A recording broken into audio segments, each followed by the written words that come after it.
أنا لبعث سلام بطرف مرسال، ودمعي على فراق الوطن مرسال. يطير بالسماء، يطير بالسماء على الوطن مرسال. بعد هالدار تبكي على الغياب.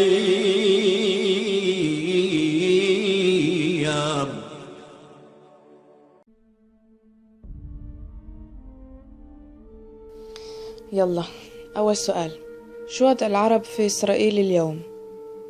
وضع العرب في إسرائيل غير متكافئ نسبة لليهود، لأنه في تفرقة عنصرية واضحة جدا. يعني إحنا بسمونا بالعبراني درجاشنية، يعني الدرجة الثانية.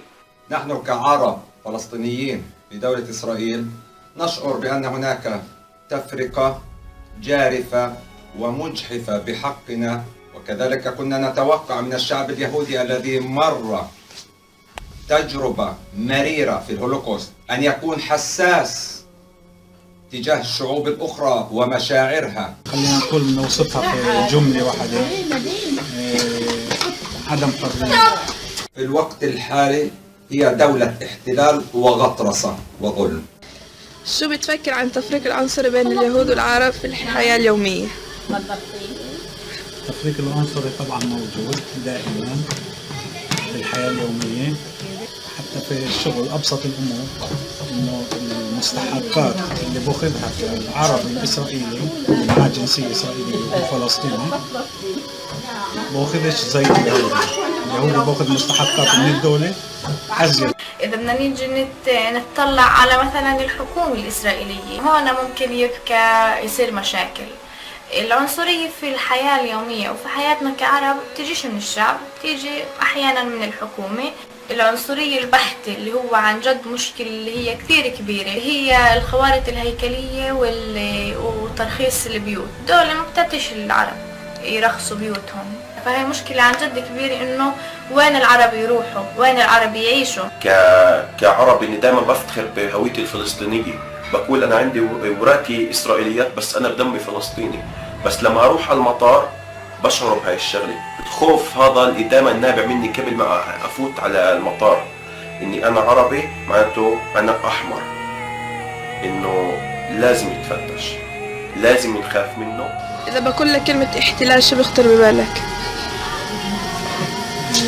احتلال أول شغلة تخطر ببالي هو اضطهاد. أول إشي ده كله صعدة عبوا جبال الضفة كلياتها مستوطنات. طب هذول شو بكينهم؟ هذول بروحوا. إذا أنا بقول لك كلمة احتلال شو بيخطر ببالك؟ الاحتلال هو فرض حكم وظلم على شعب آخر، شعب أعزل. أعتقد بأن لا بد للاحتلال أن يزول، لا بد.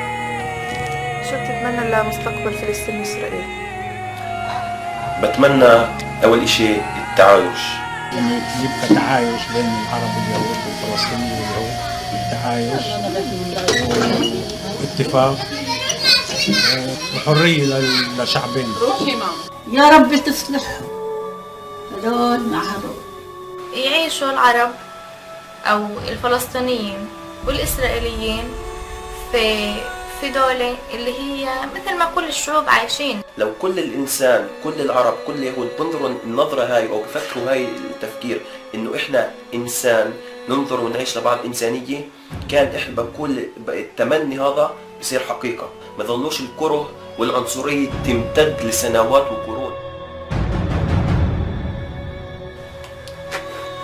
I was coming back from my ordinary voyage. At the security check of the airport, the uniformed man asked for my passport. He gave it a look and then, saying something unknown to me in Hebrew, pointed to a separate gate. There, 4 or 5 security guards started asking me a list of questions, many personal. I just answered honestly.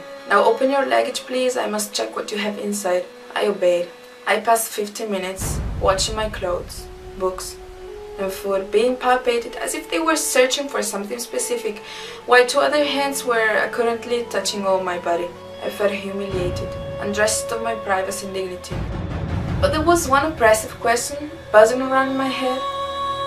Why? Why me? Why not anyone else? I looked another time to my passport and I realized immediately. Israeli citizen, Noura Omar. Clearly an Arabic name. Nothing more to explain.